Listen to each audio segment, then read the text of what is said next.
Olá, pessoal, de volta aqui para mais uma aula do nosso curso, a Jornada Interior. Entramos agora no módulo 3. Vamos começar com a aula 1. Vamos falar sobre o inconsciente coletivo.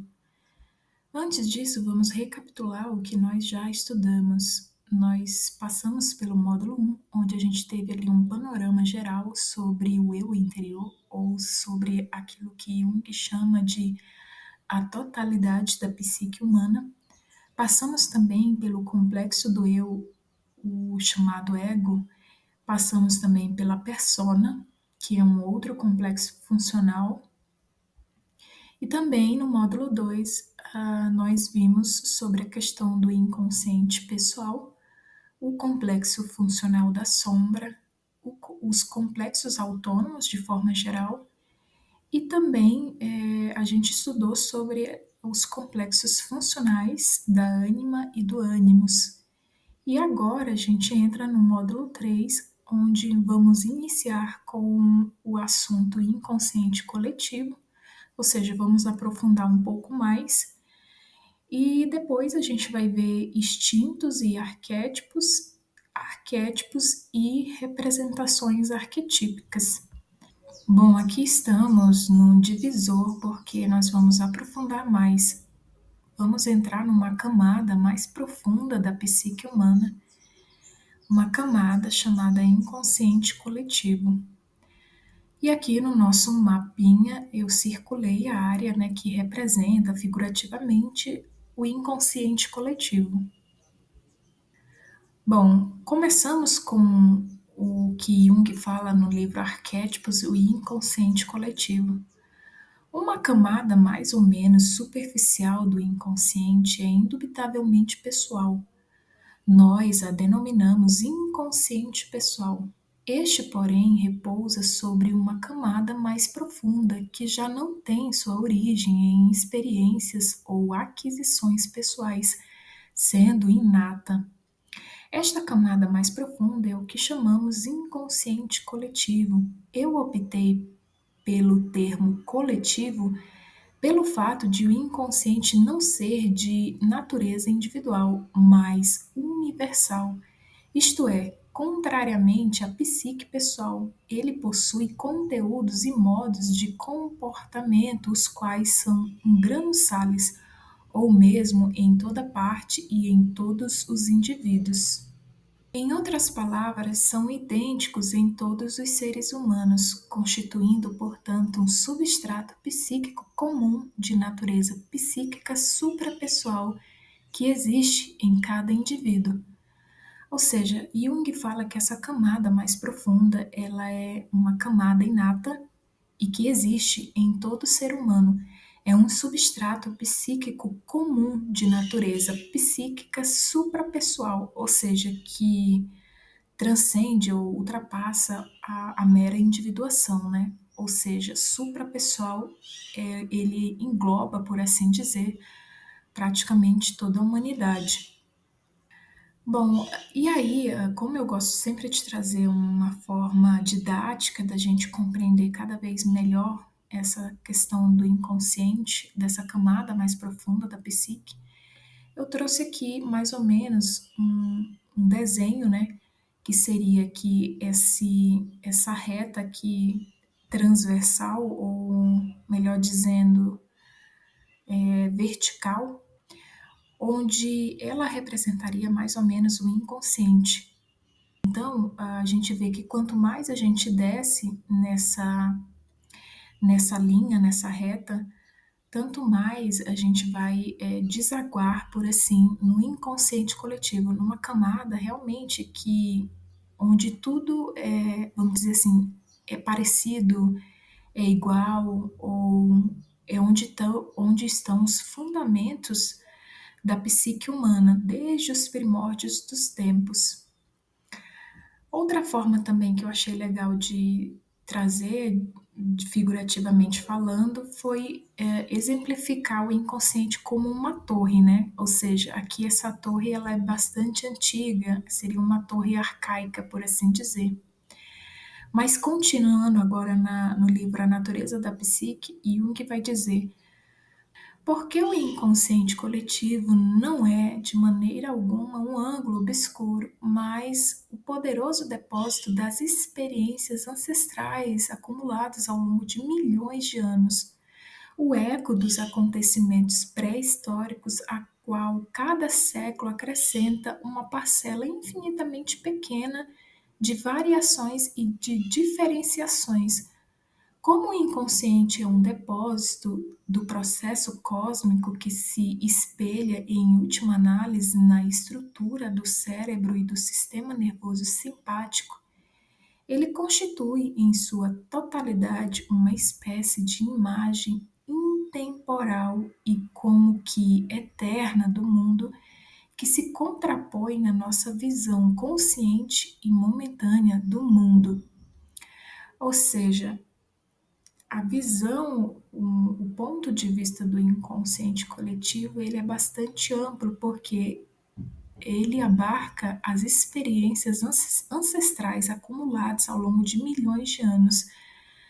E isso se contrapõe à nossa mente consciente, porque a nossa mente consciente ela está no momento presente, né? Ou seja, ela é momentânea. A visão que a gente tem do mundo é uma visão momentânea. Enquanto que o inconsciente, a visão, ela é uma visão mais profunda, por assim dizer. Bom, aqui eu coloquei uma torre sendo colocada, né, sendo construída em cima de outra.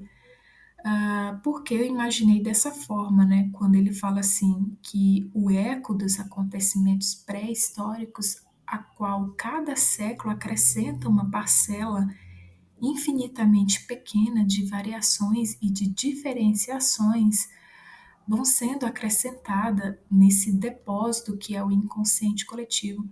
Ou seja, de certa forma, ao meu ver, existe uma repetição, só que cada vez mais um pouco melhor, né? É como se fosse acrescentado alguma diferenciação nesse depósito, nesses acontecimentos que ele chama de acontecimentos pré-históricos.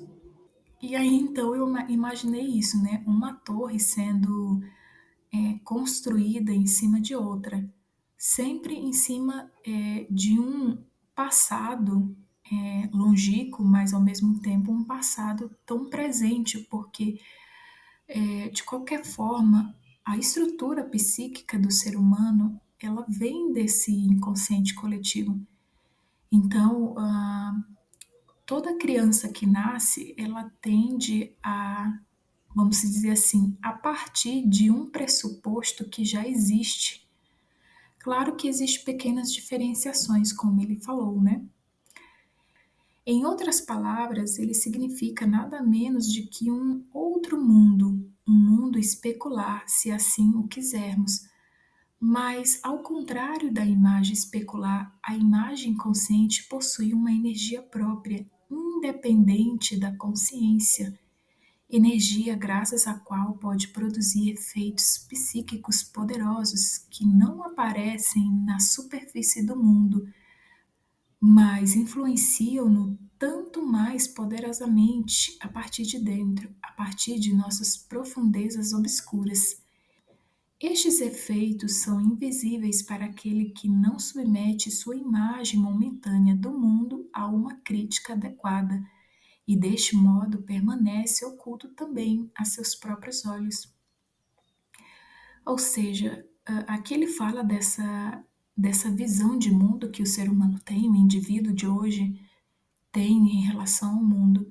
Só que ele fala também que esse inconsciente, ou seja, essa camada mais profunda da psique, ela influencia o indivíduo a partir de dentro.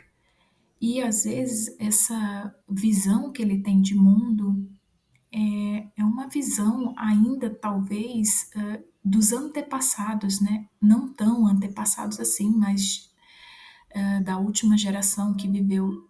E aí a gente nem nota, né, que existe ali uma espécie de repetição de padrão de comportamento, de atitude perante a vida e perante o mundo.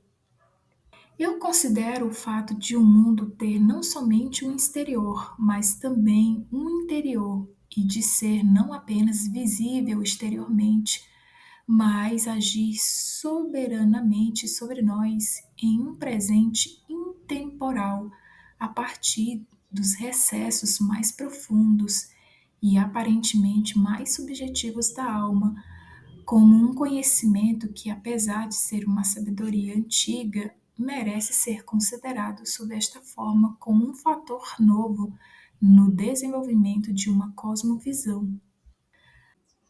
Ou seja, essa cosmovisão é a visão que o ser humano, o indivíduo, tem do mundo, tem da própria vida.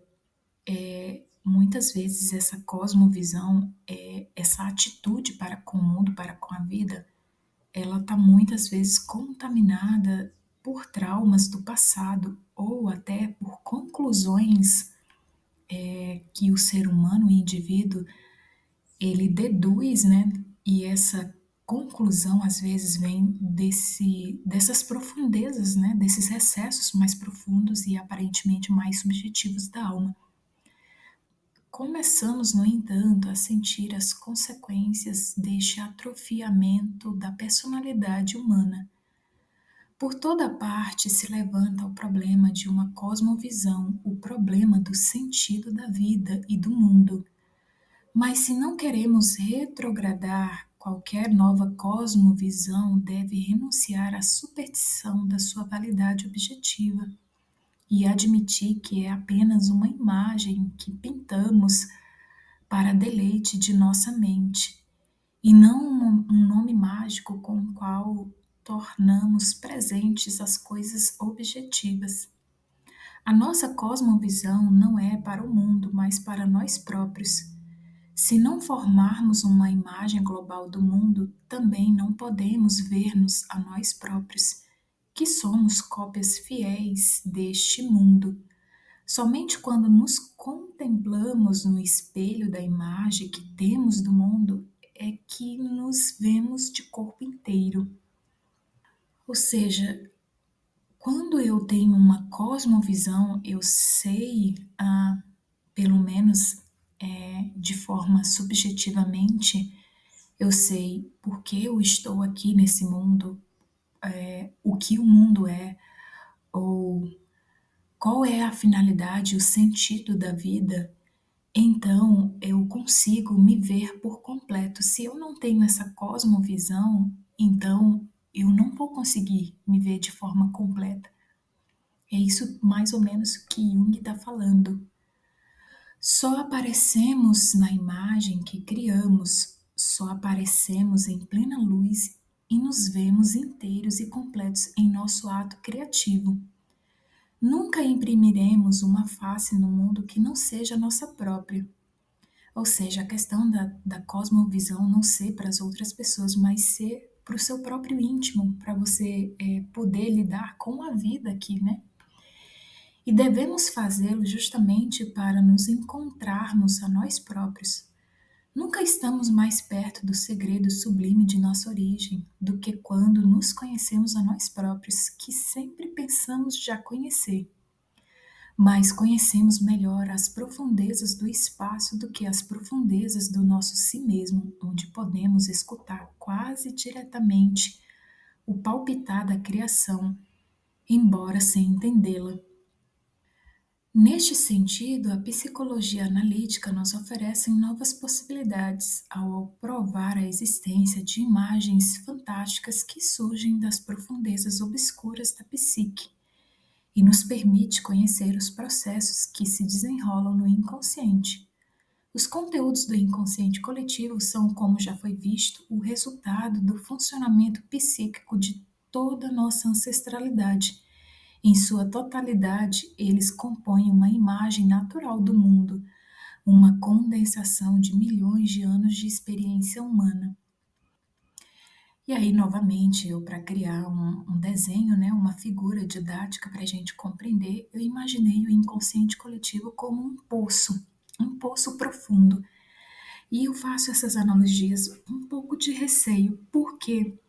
Porque Jung fala que Geralmente a gente usa o termo subconsciente, às vezes até com certo preconceito, de achar que esse inconsciente coletivo, ou aonde a gente vai encontrar as imagens primordiais, os arquétipos em sua forma pura, por assim dizer, se é que isso é possível, a gente chama de subconsciente, dando a entender que é uma camada inferior da consciência humana, e nem sempre isso é verdade. É exatamente isso que ele fala aqui na natureza da psique. Subconsciente, este último termo, porém, é um tanto equívoco, porque ou significa o que está por baixo da consciência, ou postula uma consciência inferior, isto é, secundária. E aí a gente vai ver que em outras tradições, por exemplo, na Cabala, o mundo arquetípico, aquele mundo das ideias de Platão, não necessariamente está na camada de baixo, ou seja, não está abaixo da consciência. Na verdade, ele se encontra acima, que é o mundo da emanação, a Tzuluth, né? Eu não sei se é assim que se pronuncia. Então, assim, é muito relativo essa questão do que está abaixo ou do que está acima. Mas aí, como a gente precisa partir de um pressuposto, de ter pelo menos uma percepção, né, do que seria esse inconsciente coletivo e onde a gente mergulha e encontra essas imagens primordiais, então eu imaginei um poço profundo, onde lá no fundo, na base, né, ou seja, no fundo desse poço, a gente encontra essas imagens primordiais que Jung chamou de arquétipos, ou que Platão chamou de mundo das ideias. Estas imagens são míticas e, portanto, simbólicas, porque expressam a harmonia do sujeito que experimenta com o objeto experimentado. Evidentemente, toda mitologia e toda revelação provém desta matriz da experiência, e todas as nossas ideias futuras a respeito do mundo e do homem provirão igualmente dela. Ou seja, é assim que os símbolos nascem. O indivíduo, ele regride, né, por assim dizer, ele faz uma regressão da libido, da energia psíquica, e aí ele atinge essa camada mais profunda da psique e consegue ver essas imagens ou captar elas de alguma forma. Mas aí Jung fala o seguinte: mas seria um equívoco acreditar que as imagens fantasiosas do inconsciente podem ser utilizadas diretamente, como uma espécie de revelação. São apenas um material bruto que, para adquirir um sentido, e isso aqui é bastante importante, né? Adquirir um sentido, precisa ainda ser traduzido na linguagem do presente. Se esta tradução for bem-sucedida, o mundo tal qual o concebemos será unido de novo à experiência primordial da humanidade. Através do símbolo de uma cosmovisão, o homem histórico e universal estenderá a mão ao homem individual recém-nascido. Será uma experiência que se aproximará daquela do primitivo que se une ao seu ancestral totem por meio de uma refeição ritual. Ou seja, é aqui que nascem os símbolos, né? Tanto símbolos religiosos como símbolos de tradições. Mas a questão é que esse material é bruto e ele precisa ter um sentido. É preciso traduzir, por assim dizer, esse conteúdo bruto dessa camada mais profunda e arcaica da psique humana, precisa ser traduzido para o momento presente, ou seja, para a época que nós estamos vivendo. Isso foi uma crítica que muitos autores fazem em relação à alquimia, porque justamente a alquimia, ela pressentiu, né, ela captou de alguma forma essas imagens primordiais e ela plasmou em figuras que aparentemente parecem ser tão contraditórias e tão estranhas ao nosso ver. Mas eles entendiam, talvez, né, o que estavam escrevendo. Essa é a dúvida de Jung, né, se eles realmente sabiam o que estavam escrevendo ou simplesmente eles plasmaram ou deixaram escrito, né, deixaram em históricos, documentos históricos, o que eles receberam dessa camada mais profunda do inconsciente. Quando a gente olha para esses símbolos da alquimia, a gente acha tudo tão estranho, incompreensível e até mesmo ininteligível para a mente humana, né? E só que é interessante que quando a gente começa a estudar por alguém, pelo menos que aparentemente apreendeu o significado desses símbolos, a gente começa a entender essas imagens. Mas isso aí será assunto de uma outra aula, de um outro vídeo. Então, aqui voltando ao nosso exemplo, nossa figura, esse inconsciente coletivo, quanto mais profundo, tanto mais ele chega nessa camada arcaica, que é, ou ultrapassa essa camada arcaica, né, que é o inconsciente coletivo em relação às imagens primordiais, ou os arquétipos. E aí eu coloquei o seguinte, a outra figura, né, que seria aqui essa linha na horizontal representando a mente consciente, ou seja, o eu consciente relacionado com o espaço. Esse símbolo da cruz, eu acho que ele representa exatamente, ou pelo menos aproximadamente, a questão do homem momentâneo, né? A nossa mente que está aqui momentaneamente falando, né? Experienciando essa vivência humana, quando ela se cruza, né? Na verdade, ela é sobreposta em cima desse inconsciente coletivo, ou seja, dessa camada mais profunda da psique. Inevitavelmente ela é sobreposta, né? Ou seja, a nossa psique, como eu já falei em outros vídeos, trazendo conceitos do Jung, que a psique ela não nasce do nada, ela não se forma sozinha, né? A consciência do indivíduo não nasce com ele. Na verdade, ele já nasce com uma pré-configuração que tende a funcionar aproximadamente conforme os antepassados.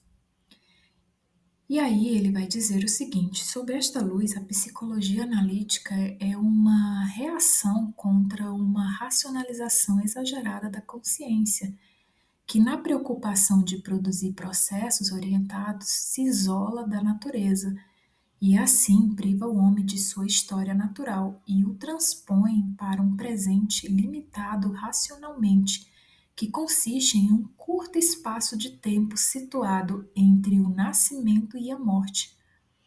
Ou seja, a racionalização exagerada da consciência faz com que esse nosso eu consciente ele se desligue ou ele nem saiba que exista o inconsciente coletivo, que exista essa camada mais profunda e que todas as experiências humanas, de certa forma, fazem parte de nós. E aí o indivíduo ele não consegue se ver dentro desse contexto muito maior que é esse inconsciente coletivo que sempre existiu desde os primórdios dos tempos, ou seja, desde que houve a criação do homem. E é por isso, eu acredito também que é por isso que o indivíduo ele se sente de modo um pouco perdido hoje, porque ele é como se ele tivesse aprisionado apenas a esse presente, só que aqui o presente no sentido de que foi desligado desse contexto maior, ou seja, do contexto em que há sempre uma continuação da história humana, do espírito humano, né? Ou seja, das experiências vividas pela humanidade. E nesse momento, o ser humano, que é praticamente identificado somente com a parte consciente da sua personalidade, ele se isola dessa natureza mais profunda, que é o inconsciente coletivo, e aí ele é privado dessa história natural. E ele também se vê nesse presente limitado racionalmente, que consiste em um curto espaço de tempo situado entre o nascimento e a morte. Ou seja, a pessoa às vezes não acha nem sequer sentido, né? Porque ele não consegue ver que por detrás de todas essas experiências existe uma questão de continuidade e de evolução na humanidade. E que ele faz parte desse quadro, né? Desse quadro maior, por assim dizer.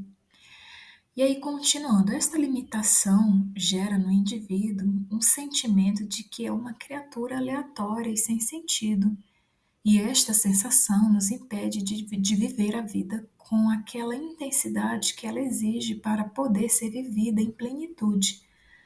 A vida se torna então insípida e já não representa o homem em sua totalidade. É por isto que tantas vidas não vividas caem sob o domínio do inconsciente. Os indivíduos vivem como se caminhassem com sapatos muito apertados. A qualidade de eternidade que é tão característica da vida do primitivo falta inteiramente em nossas vidas. Vivemos protegidos por nossas muralhas racionalistas contra a eternidade da natureza. Bom, aqui a gente pode ver então a necessidade de um homem ter essa cosmovisão em que ele não se vê como uma criatura aleatória sem sentido no mundo. Se ele buscar essas, digamos assim, essas informações de onde o ser humano vem, a história do espírito humano no decorrer de todos os milênios, dos séculos, enfim, ele vai perceber que ele não é esse produto, né, por assim dizer, jogado aqui à toa, mas que ele cumpre, por assim dizer, uma continuidade nesse espírito humano. Ele pode contribuir com essa história do espírito humano, com essa evolução. Bom, pessoal, se aparecer um chiado é porque começou a chover aqui agora, no momento que eu estou gravando essa aula. Bom, a psicologia analítica procura justamente romper estas muralhas ao desencavar de novo as imagens fantasiosas do inconsciente que a nossa mente racionalista havia rejeitado. Estas imagens situam-se para além das muralhas, fazem parte da natureza que há em nós e que aparentemente já é sepultada em nosso passado e contra a qual nos entrincheiramos por trás dos muros da razão. A psicologia procura solucionar os conflitos daí resultantes, não voltando à natureza numa linha russeniana, mas conservando-nos ao nível da razão que alcançamos com sucesso e enriquecendo nossa consciência com o conhecimento da psique primitiva. Ou seja, não desprezando a parte consciente, aquilo que já foi alcançado, né, em termos de razão, mas compreendendo essa parte mais antiga ou mais profunda da psique humana. Todo aquele que conseguiu esta visão descreve-a como uma impressão avassaladora, mas não é capaz de gozar desta impressão por muito tempo. Ou seja, aquele que conseguiu captar ou ver essas imagens primordiais, né? Porque imediatamente surge a questão: como assimilar este novo conhecimento? A primeira constatação é a de que aquilo que se situa do lado de lá das muralhas é inconciliável com o que existe do lado de cá. Aqui se manifesta plenamente o problema da tradução em linguagem atual, ou talvez mesmo da criação de uma nova linguagem em geral. E isso já coloca o problema de uma cosmovisão que nos ajude a entrar em harmonia com o homem histórico que há em nós, de tal sorte que seus acordes profundos não sejam abafados pelos sons estridentes da consciência racional, ou a luz preciosa da consciência individual não se apague sob o peso das trevas espessas e infinitas da psique natural. Ou seja, aqui ele fala dessa união, né, desses opostos do consciente e do inconsciente, em que um não abafa o outro, em que um não se sobrepõe ao outro, mas que possa haver uma reconciliação desses dois lados da personalidade humana. A gente viu que o inconsciente coletivo, de forma geral, o inconsciente, né, tanto o pessoal como o coletivo, ele faz parte da totalidade desse homem, desse indivíduo que somos nós. Então, quando ocorre essa união desses dois polos, existe aí uma dificuldade.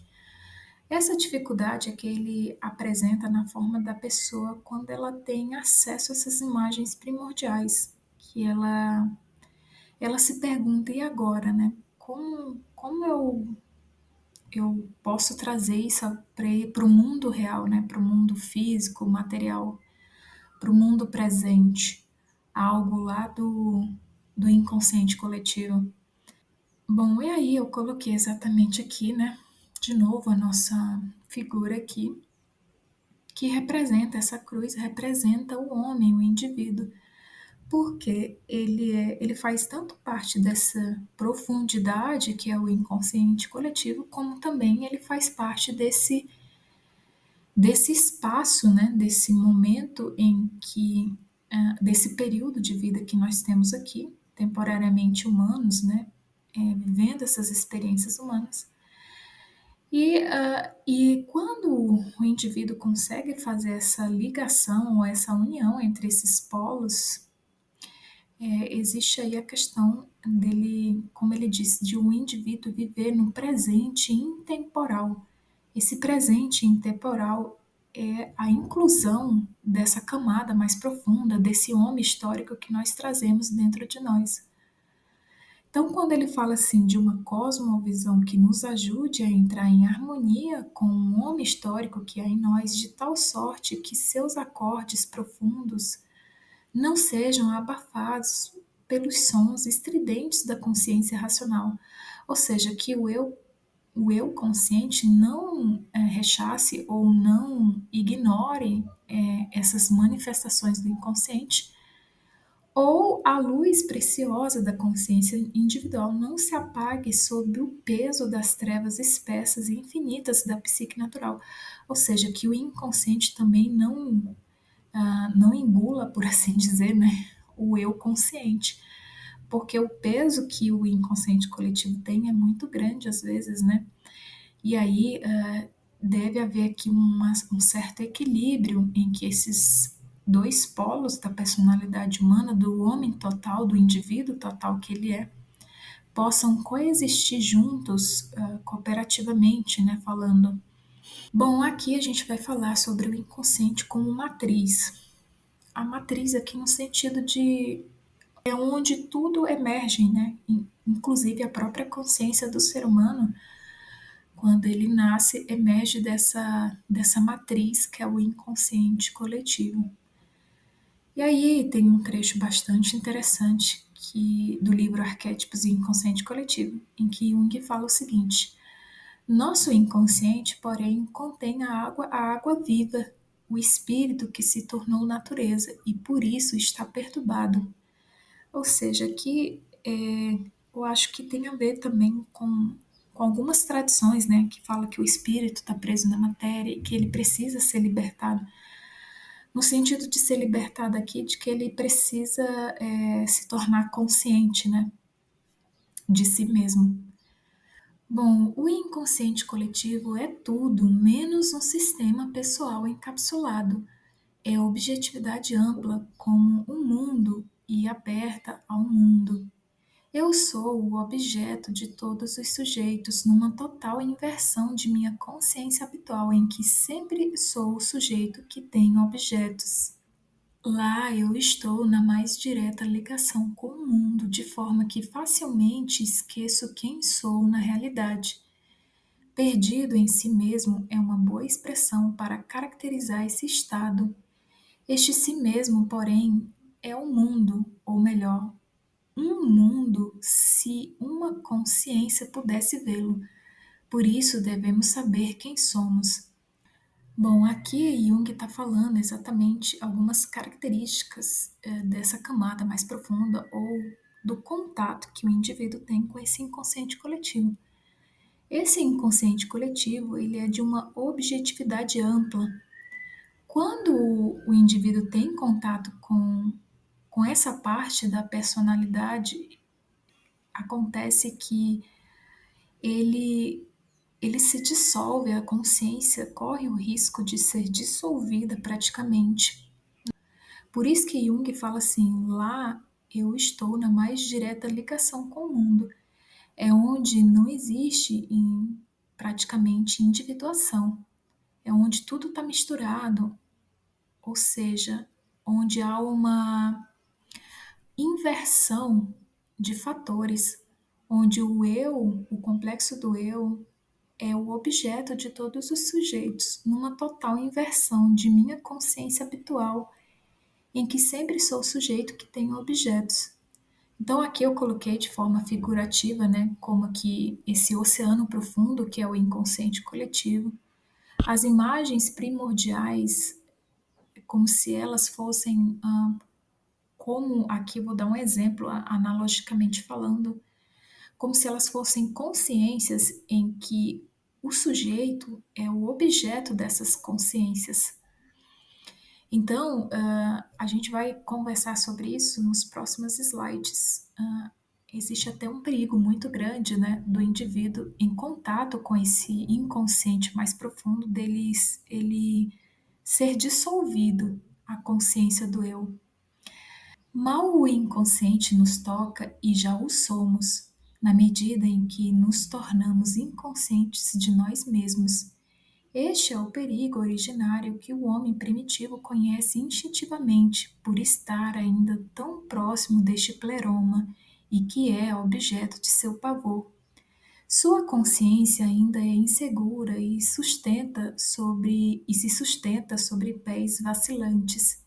Ele é ainda infantil, recém-saído das águas primordiais.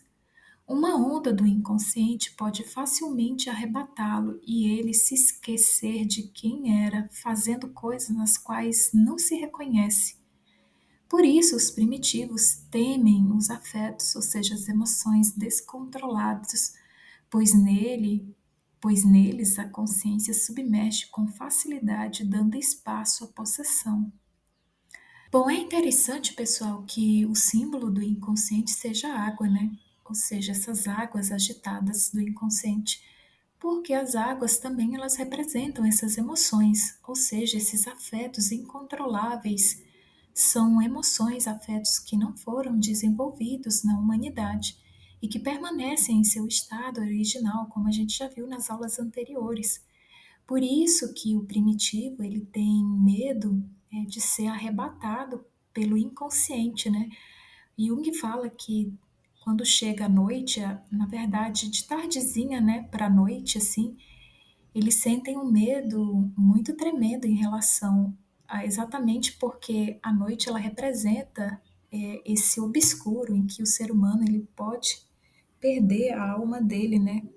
Essa perda da alma seria através de uma possessão dessas emoções do inconsciente, desses afetos incontroláveis do inconsciente.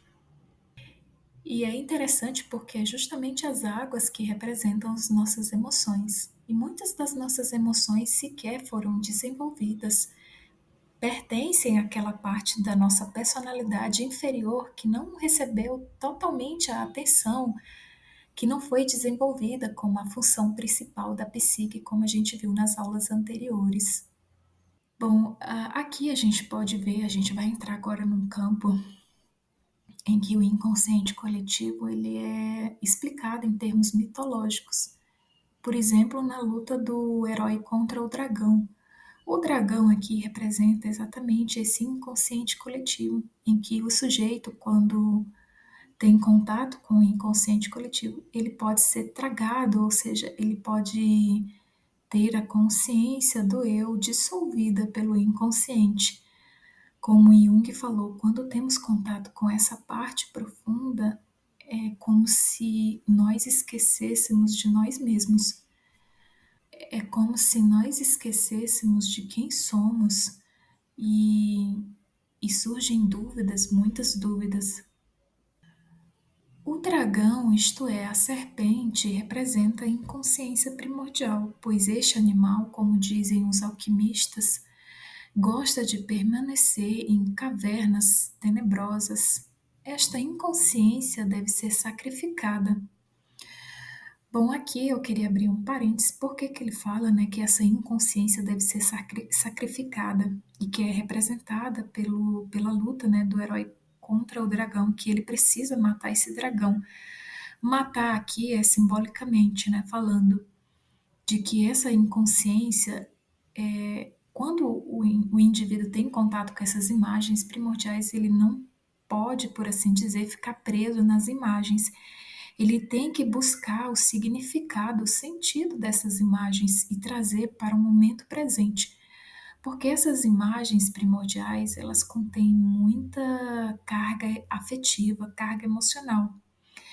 E aí, se esse indivíduo não consegue se desvencilhar dessa carga emocional, ele pode ficar preso no inconsciente ou simplesmente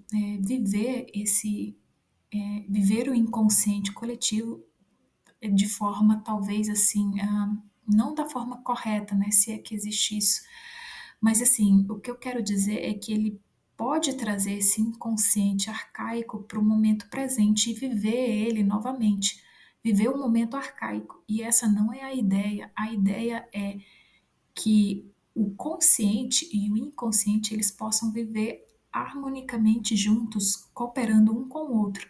Mas um não pode substituir o outro. Ou seja, tem que haver a dignidade de cada um desses polos.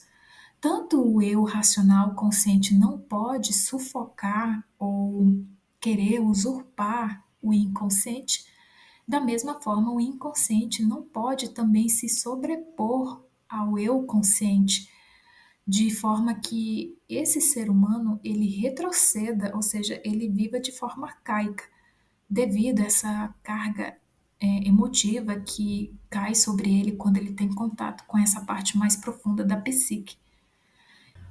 Outra forma de ficar preso nessas imagens, preso no inconsciente, ou de que essa inconsciência ela deve ser sacrificada, seria o indivíduo estacionar a energia psíquica na primeira representação arquetípica dessa imagem primordial, desse arquétipo.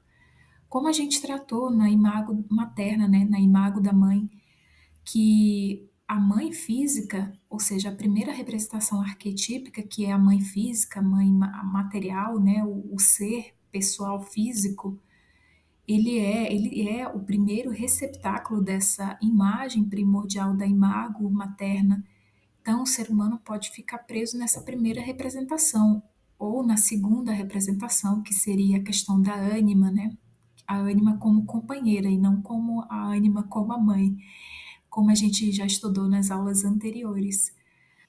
Bom, outra forma também que eu me recordo foi quando eu li o livro Símbolos da Transformação, em que Jung fala da senhorita Miller, onde ele começa a fazer análise dos escritos dela. Ela é uma escritora, acho que do século XIX ou XVIII, não me recordo, e que ela tem a sua libido regredida, né? Ela tem acesso a essas imagens primordiais, mas são aquelas imagens dos fundamentos da Terra, né?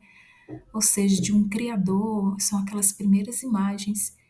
E aí ela não consegue compreender, aparece o herói para ela, né, no sonho, enfim, e ela não entende que aquele herói, na verdade, é o ânimos dela, é como se houvesse um chamado do espírito dela, né, para que ela integrasse aquele ânimos dentro dela, né, ela trouxesse aquilo para a vida real física dela, material. Por isso que Jung fala que essa inconsciência ela deve ser sacrificada. Por quê? Porque senão a pessoa ela fica vivendo num passado, sendo que na verdade ela se ela teve acesso a esses conteúdos inconscientes, ela deve fazer associações e trazer esses conteúdos para um sentido do momento presente, da época atual que nós estamos vivendo.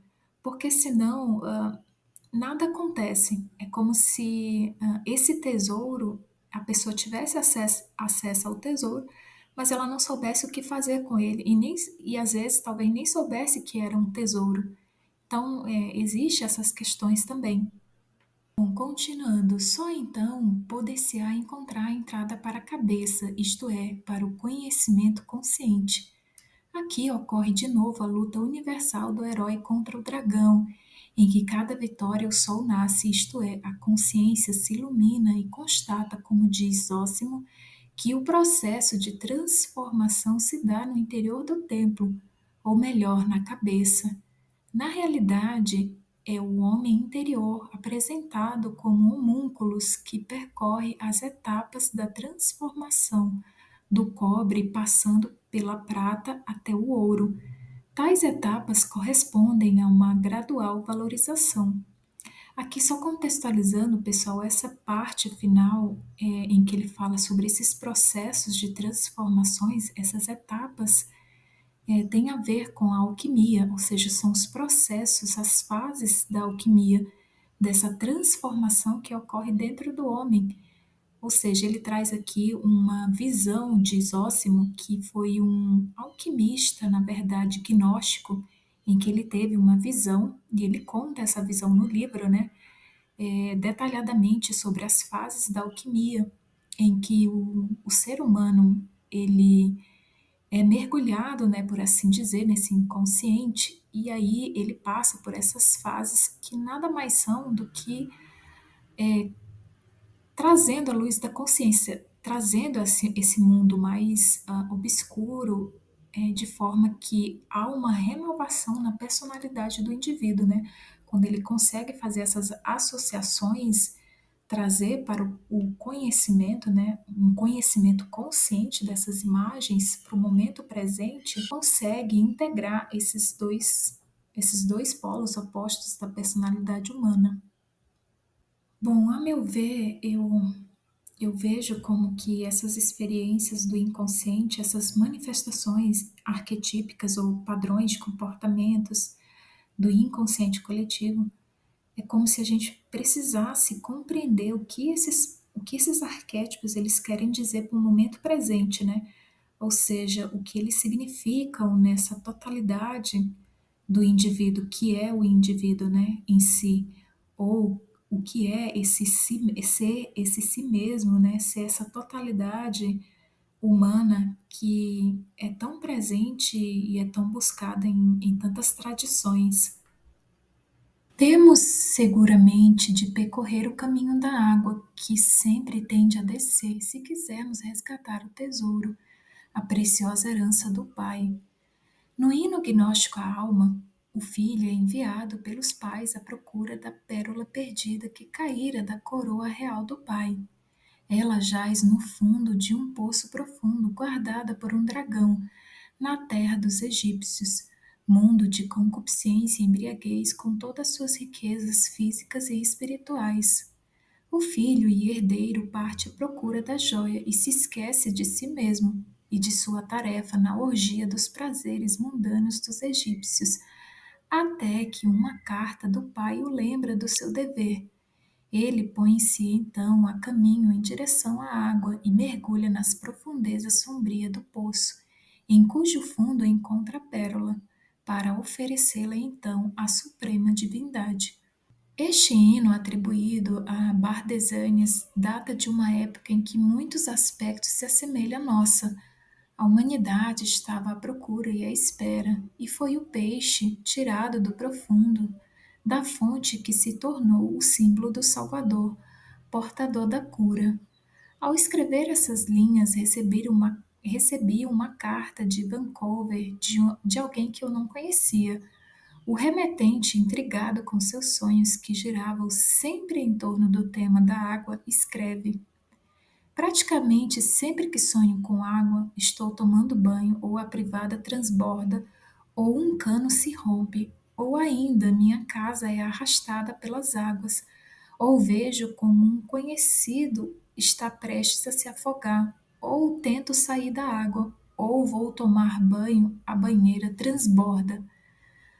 Bom, a gente vai ver que o tema da água está ligado, intimamente ligado com essa parte mais profunda da psique, que é o inconsciente. A água é o símbolo mais comum do inconsciente. O lago no vale é o inconsciente que, de certo modo, fica abaixo da consciência, razão pela qual muitas vezes é chamado de subconsciente, não raro com uma conotação pejorativa de uma consciência inferior. A água é o espírito do vale, o dragão aquático do tal, cuja natureza se assemelha à água, um yang incluído no yin. Psicologicamente, a água significa o espírito que se tornou inconsciente.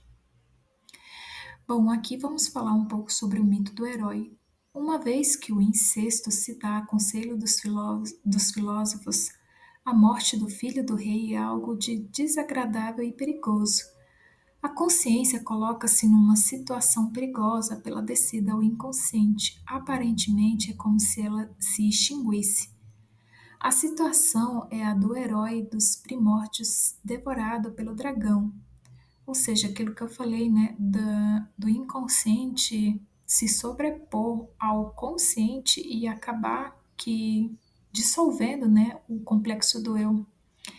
Em se tratando de um decréscimo ou extinção da consciência, tal rebaixamento do nível mental equivale a, a uma perda da alma, tão temido pelos primitivos, que eles expressam com o medo dos espíritos. Ou seja, esse confronto com o inconsciente não é nada fácil. Existe esse perigo que é representado pelo mito do herói. Agora aqui eu queria abrir um parênteses, porque aqui fala sobre o incesto, né? E aqui a gente vai entender que esse incesto, ele é simbólico e não físico e não realístico. A provocação deliberada ou consentida desta situação é um sacrilégio ou violação de tabu punido pelos castigos mais severos. Em decorrência disto, o rei aprisiona Arisleu e seus companheiros numa tríplice casa de vidro, juntamente com o cadáver do filho do rei. Ou seja, até aqui, sobre o slide anterior e esse aqui, ele está se referindo a um mito do herói, só que esse mito aqui, ele é um mito bastante antigo, um mito nórdico. Então, ele fala: os heróis ficam, portanto, retidos no mundo inferior, ou melhor, no fundo do mar, onde deverão permanecer por 80 dias a um calor extremo e expostos a todos os terrores. A pedido de Arisleu, Beia é presa com eles. Em outra versão da Visio, a prisão é interpretada como sendo o útero de Beia, ou seja, que se referindo a esse mito nórdico, né? Assim, eles são subjugados pelo inconsciente e abandonados a ele. Isto significa que se entregaram à morte voluntariamente, a fim de gerar uma vida fecunda naquela região da alma que até então jazia numa inconsciência obscura e na sombra da morte. Ou seja, esse mito do herói nórdico aqui, ele fala sobre essa descida ao inconsciente, né, de forma simbólica desse perigo que o indivíduo corre em ser subjugado pelo inconsciente, porque como o inconsciente ele é mais amplo, mas não somente isso, mas devido à carga emocional desses conteúdos, que são conteúdos afetivos, pode sufocar o eu lá embaixo, né, por assim dizer. Continuando, aí agora vamos entrar nessa simbologia do incesto, né, como um símbolo de regressão ao inconsciente. Bom, pessoal, depois eu vi que o vídeo ia ficar muito extenso e eu não gosto de passar de 60 minutos. Então, como eu vou entrar no símbolo do incesto e eu vou ter que desenvolver esse assunto e já vai ligar com outros assuntos, então eu resolvi parar por aqui. Então, no próximo vídeo eu já entro direto, vai ser aquele mesmo esquema, né? A segunda parte, a continuação, na verdade. Eu já entro direto no símbolo do incesto como esse símbolo, né, da regressão ao inconsciente. Ou seja, só para a gente ter uma noção, a gente relembra aquele caso de Nicodemos, né, que ele fala para Jesus, né, como eu, sendo velho, posso entrar dentro do ventre da minha mãe e renascer novamente? Enfim, a gente vai detalhar, né, com mais calma esse assunto. E aí, então, até agora foram esses livros aqui que fizeram parte da nossa aula. Então, a gente se vê na próxima continuação dessa primeira aula, ainda falando sobre o inconsciente coletivo. Então, pessoal, até breve. Tchau, tchau.